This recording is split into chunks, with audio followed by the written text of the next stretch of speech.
Hi, I'm Wes Allen with DM Tales, and Jobin over at Elder Goblin Games issued me a dice challenge. So, well, this is his fault. This is my dice and my other game media collection. Let's roll it.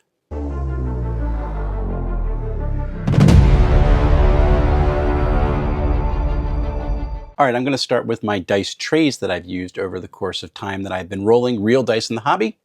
Because I started when it was pandemic land and it was all digital all the time back then. My first dice tray that I made was this honkin' behemoth right here. This is just a wood frame. I think we got it at AC Moore before they went out of business, and some craft foam on the bottom. And that was my first one. Yeah, this is way too big.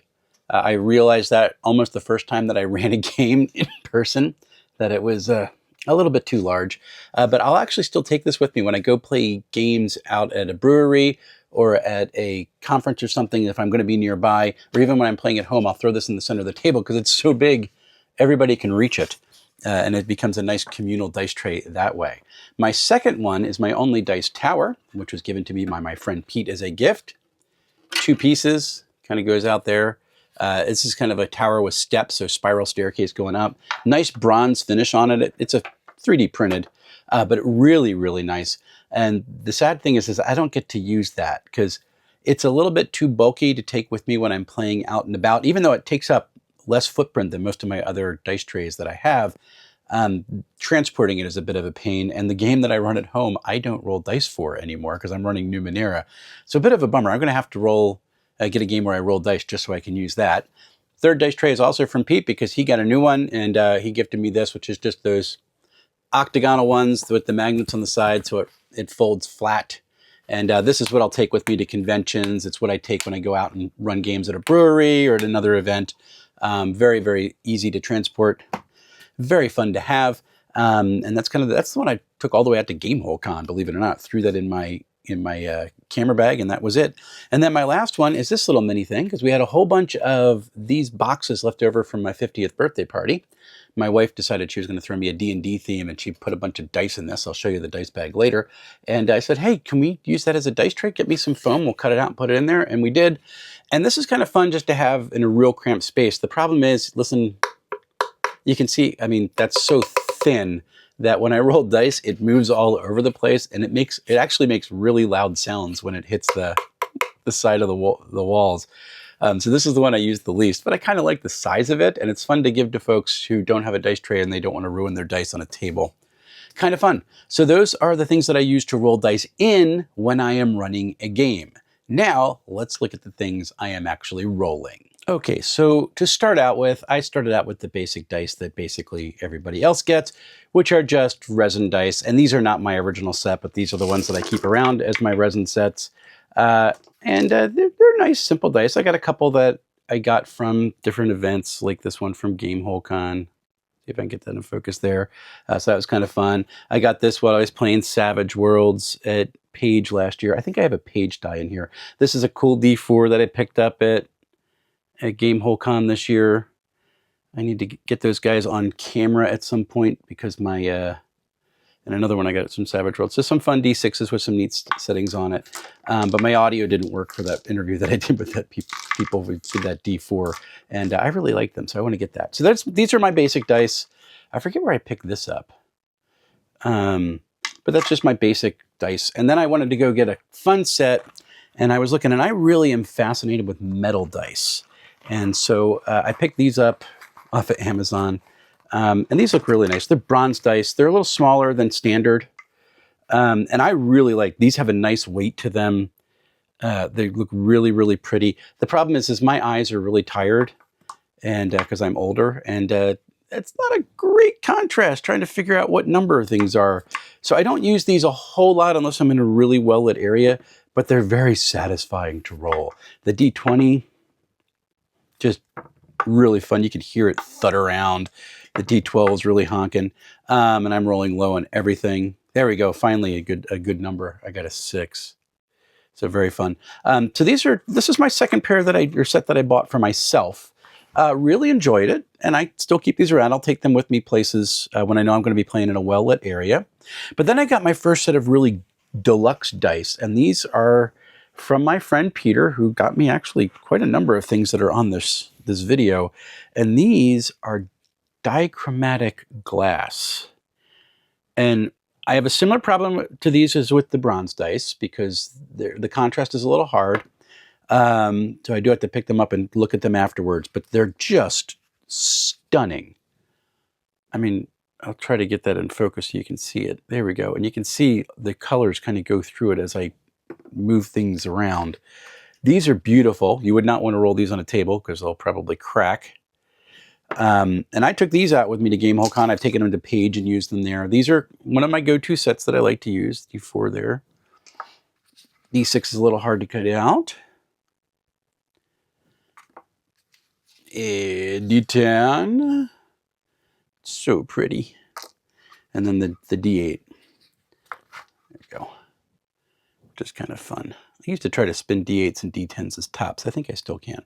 And then it comes in this really nice container. And the fun thing is that this actually is the lid to it. Fun Celtic design on top. But you can use that as a dice tray. So if I want to roll it. Oh, I rolled a 14. Look at that. Get in focus.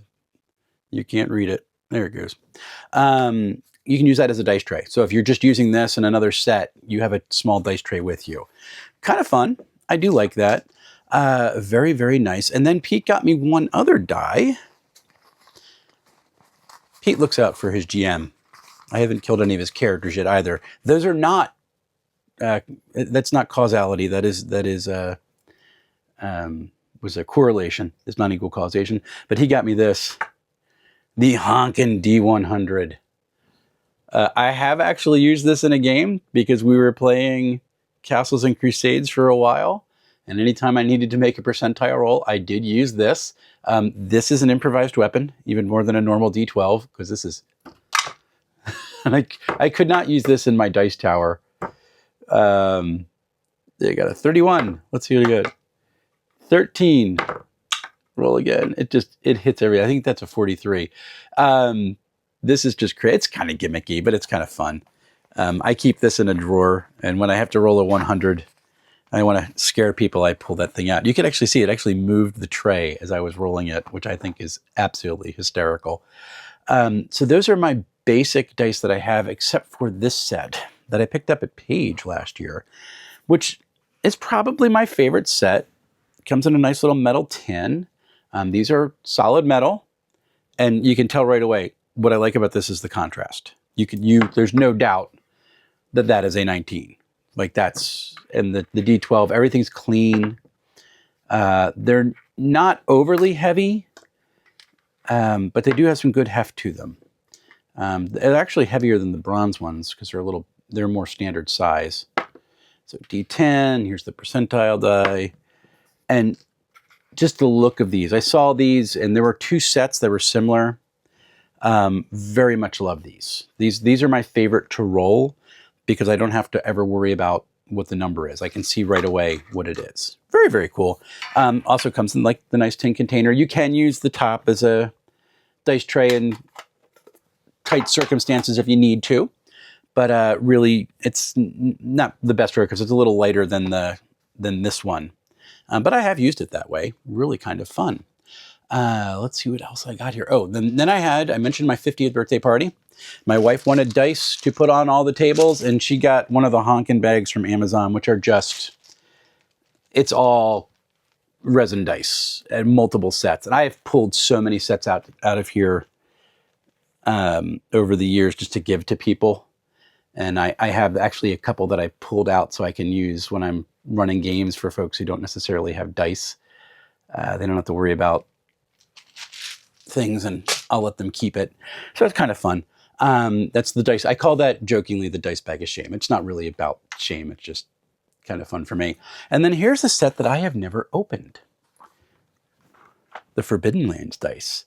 I got these at my first PAX Unplugged. I was actually purchasing something from Doug Shute, friend of the channel, good friend of mine. And I was there to buy the box set, and I was hoping to get the digital deal where I could get the Foundry and the PDF all at the same time. And he was gracious enough to run that all up for me. And then said, hey, you need these. And he just threw these in my bag, which was one of the nicest things ever. and I've never opened them because I kind of treasure them like that.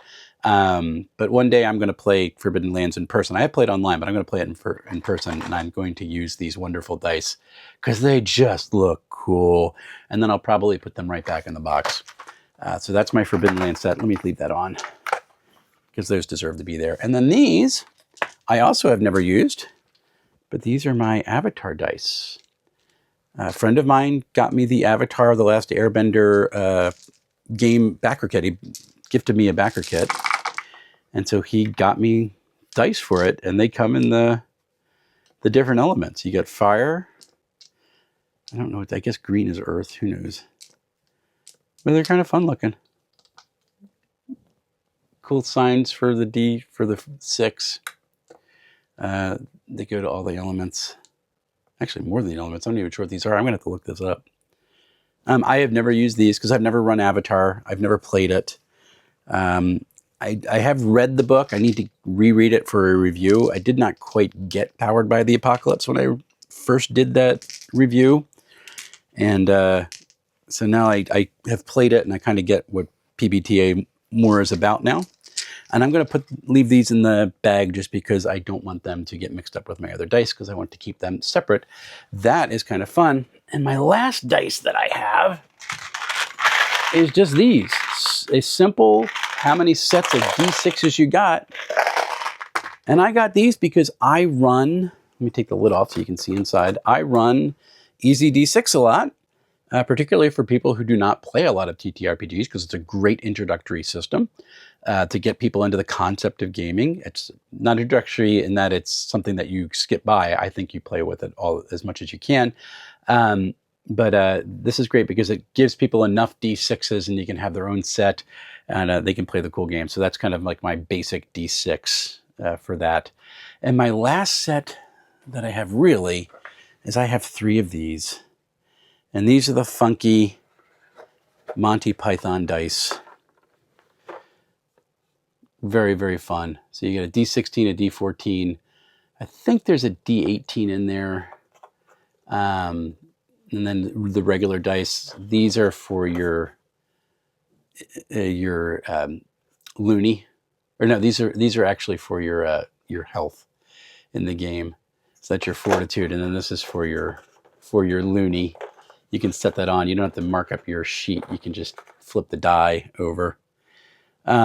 This is one of the things that I love about the game, and one of the things I dislike about the game is that you kind of need to have these to play the game really well. The D14, D18, and whatnot. And so I have 3 sets of these. One I bought, one I got from Exalted Funeral when they gave me a review copy, and then one that Brian, the author of the game, sent me because I was running the game in a brewery. He's like, hey, I want you to have these, and just sent me another set. So I have 3. So now I can use these with players when I play the game out in public, which I want to do very soon. Again, I've done it before. One of the nice things about the dice with the official dice, and why I say use these instead of get something else, even though you're paying a little bit more, besides the case, and I mean, the artwork is gorgeous. All the colors correspond to the column on the sheet. So it's very hard to tell at a glance the difference between a D14 and a D16 and a D18 because they all look like strange looking D10s. But because they're color coded to the sheet, you don't really have to think about it. And that's really a nice thing about the Monty Python dice. So 3 sets of those. I don't want to cover up my Forbidden Lands. And that is basically my dice collection in a nutshell right there. It's a lot of fun. Again, I have more than I thought, but not as much as some dice goblins, but pretty cool. But I am not done.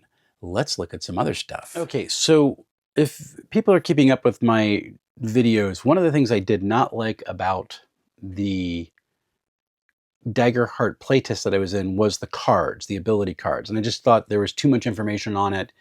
It was too hard for me to use at the table. I'm a little bit of a hypocrite in that because I do really like decks for Cypher System, but the thing is that most of the time I'm not using them. I will show you what I do have, that one that I do give the players is this one, which is a Cypher deck. And in Cypher System, you have these things called ciphers, which are essentially single-use magic items. Let me get these out here. And there's 2 colors in the deck. So you have those red ones or the orange ones, and then these more blue-gray ones. And what the orange ones are going to give you is what kind it is. So that's a worn device. I'll give you that right there. And then the blue-gray is going to have 2 or 3 items on it that are ciphers. So it's going to be a worn device that does this. And it gives the level up here in the corner as well. And so what happens is that when there's a new cipher that comes out, you have the player draw for what type of device it is. So a worn device or a worn device that looks like a hand gauntlet. Or let's say here's a weird, just something that's odd. There's injectables. There's all sorts of things that you can get. And then I will have them pull this, and then I'll have them pull one of these cards, and I'll have them roll a d6 to determine basically a d3 to see which one that they get. And then they have this to take a picture of and then put on their sheet or however they want to keep track of it a little bit later. I find that speeds that game up because it's a very punctiliar thing. It is one bit of information that is being put out that people need to be aware of. And I find that pretty helpful because otherwise they're going to have to pause to roll on a cipher table and have people write it down. But this way I can hand the people, they can take care of that while we just continue playing. And so that's one of the reasons why I like the cipher deck. And I don't just have the first cipher deck, which is cipher deck 1. I have cipher deck 2 as well. And I like cipher deck 2. Actually, one of my players right now is dying to have his character die. Dying metaphorically to have his fictional character really literally die. It's a very strange concept. But the reason why is because he has a cipher that he got out of this deck that will essentially raise him from the dead as a zombie and let his character like lurch away until it rebuilds his system and he comes back to life. And he's really looking forward to using that at some point. Ciphers are a very, very cool part of Numenera. And they get used constantly. So one of the reasons why I like having the deck is because they are single-use magic items, and they're meant to kind of be dropped as loot. That's one thing that some folks don't like about cipher systems. They think that's a little bit too video gamey. My players haven't really felt that at all, and I don't feel like that. And I don't particularly care for video gamey style play, but ciphers are really, really cool, and these decks make it very easy to put them into play for the players. And I have these cool little jewel cases to put them in. That keeps my decks. I actually have to go get some more because I got a couple that are out. Other thing I use for Numenera are the creature decks. And I have 2 of these. So I have creature deck 1 and creature deck 2, which roughly correspond to, I got a thing stuck at the end with friction, correspond to the end or the books that comes out. So the Cipher Cool rule book and the different bestiaries from the 9th world. And so basically you have the cool artwork on. This is what I really like the decks for, is that I can pick up the art and say, here's what's attacking you right now. And you can see all the weird stuff that's in the 9th world. But on the back, you have everything that you need to run the character or run that creature. One thing it does not have on here is motivations, which is a big thing about cipher system creatures. And so it does help to have the actual bestiary, so you know what the motivations are. But then, you know what creatures players are going to be facing. And let me see if I can get that into focus. And you just have these cards out. And you say, here, you're sitting there and that jumps out at you. It's really, really cool. And it shows you the type of weird stuff that's in the 9th world. I don't even know what that is. A hungry pennon. Very cool. You know, kind of odd things. Giant elephant walrus things. Floating jellyfish of doom. So very cool stuff. And it shows you how the Numenera is blended into a lot of these creatures, because the natural world is so inundated with technology by the time you get to the 9th world that it's pretty much just everywhere. Very cool stuff. And so these creature decks are very handy to have at the table for me, because they allow me to have the stuff that the players are going to be encountering. We're not flipping through pages. I note what the motivations are for the different characters. and off we go. And they can have a nice picture of what they look like, and it really is helpful. I think this is one that, again, my friend Pete got me, which is an asset deck. And this is just for Cypher System in general, but if you want to, you know, throw people a bone for doing some cool stuff and give them something that they can defeat the next boss, you know, so take that. Sometimes you just got to hit something. The difficulty of any melee attack is decreased by 1 step, and they can use this and then turn it in. So it's assets, but they kind of look like the function is almost like ciphers in that respect, but they're just little rewards for people doing something really interesting, and you want them to be able to have some fun with it. Kind of fun. That's the end of my jewel cases. Then I have this one. I actually have to get some more jewel cases so I can do it for everything. I picked these up at Gamehole Con. That's just an XP deck. I never really understood the concept of the XP decks or why we needed them, because keeping track of XP is pretty simple, but you're spending XP in a Cypher System game, Numenera or just a Cypher System. And so it actually is kind of handy to just be able to toss a card at someone and say, here, this is an XP. They know what they have to spend then. So that's kind of cool with that. I have other ways to do it, but the XP deck just seemed like it's nice and portable. I kind of liked it. I still have it in the wrapper because I don't have a divider to put it in. This, I believe, is my Ruin deck. So if I'm trying to build something really quick, there's some instructions on how to use it. Let's see, here we go. So this is my Ruin deck. There we go. So instructions on what to do to understand the listing. But you're flipping out, like, what's in this Ruin? Well, there's some amber there. Glass container holds a slug-like creature without eyes in a haze. A color mist that sustains them, may be telepathic in intelligence without much purpose or motivation, may try to convince the explorers to free them. What happens? And it'll teach you how to do 2 forward and stuff. This is something I haven't played with yet, but I'm going to be making some crawls for Numenera pretty soon. And I think I'm going to be using this a little bit, which should be fun, which is why I picked it up. I wanted to be able to build some cool things. And I might have a video just on this at some point on how to use some of these narrative building tools that we have, because they're really, really cool. I have stuff from the people that do Dungeon Craft too. Really fun. And then a subtle cipher deck. So now in the upcoming version of Cypher, it's not going to be subtle ciphers anymore because these are going to be the standard. Folks were always kind of confused as to what a subtle cipher is. Ciphers in Numenera are almost always devices because there's so much junk lying around. And in magic-oriented games, like a fantasy game, it makes sense to have ciphers be actual, magic items.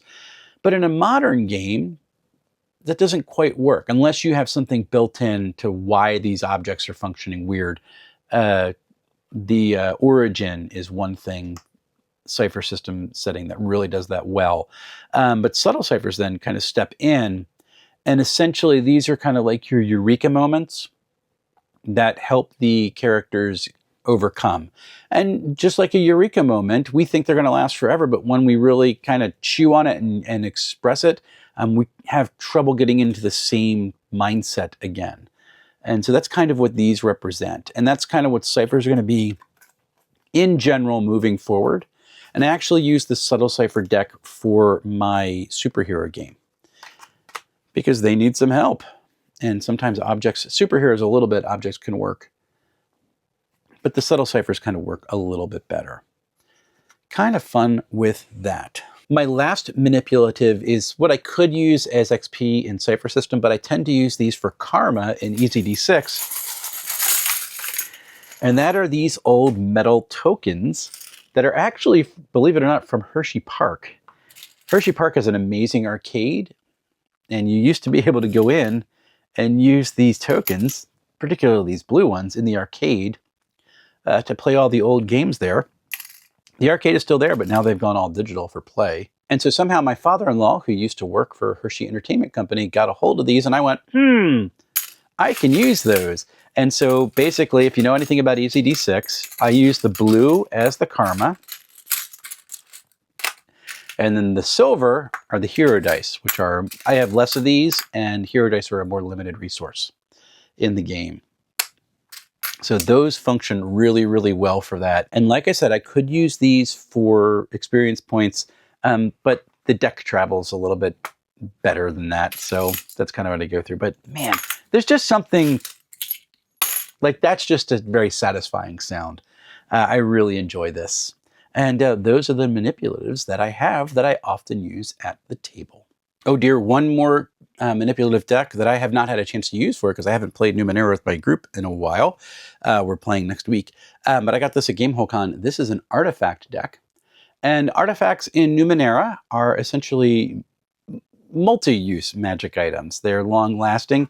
You have a die that you roll that depletes it if you roll a 1 and a 1d6 in this one, or sometimes it's like a 1 on a d20. And these have really powerful effects, can be used for a long time, and people get attached to them. So in my game, somebody has a skull blaster and it hit depletion. I'm like, well, we want to fix this right now. And I'm like, well, it's going to be a while. So I'm making them work to actually get it fixed. But this is a whole bunch of artifacts, and it's very similar. This is something that like D&D benefits from for spell cards or magic items.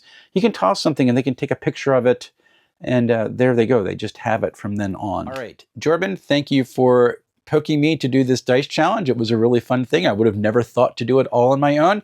And as part of the challenge, I'm now supposed to pass it on to other people. But Jordan, I think, took up the entire list of people that I normally would pick, except for 2. So first, John Fredericks from Sharp Mountain Games. You are called out. You now need to share your dice collection in a video for people to see. And also Dan from Avenue Studios. Haven't heard from you in a while, Dan. I know you're really busy, but it's time to show off your dice, man. Get to it. Folks, thank you for watching this video. I really appreciate it. I love interacting with viewers, so if you get any thoughts on it, please do share a comment below, and also do the whole share, like, subscribe thing, because that gets me out of the algorithm's abyss and allows the video to be seen by more people so we can do more like, commenting, sharing, and subscribing. We don't do this to become famous as content creators, but we do enjoy it when people actually are watching what we make, because that's half the fun, is seeing what people are doing in response. So please go ahead and do all of that. And thank you so much to my coffee contributors for supporting the channel out of the kindness of your own hearts. If you would like to support the channel and provide some caffeine, the link to join it is right over there. Okay, I keep promising the Star Trek Adventures review, and it is coming. I'm going to finish the book today, as soon as I get done this. Hopefully I'll have time, and I'll get that written as soon as I can. There is a lot to this game. I want to say that the mechanics is very simple, but there are so many different modes of play in the game because it's Star Trek that it's just going to be a little bit for me to kind of ponder and write and communicate it in a way that I think does the game justice. Really fun system. I want to do this really, really well. So that's coming up. And then I got Daggerheart, and I have the Stormlight Archive, and I got all these cool Numenera books. And I've got Dolmenwood down there that I need to actually get to. These are all things that are coming up. Also, I've got, hold on.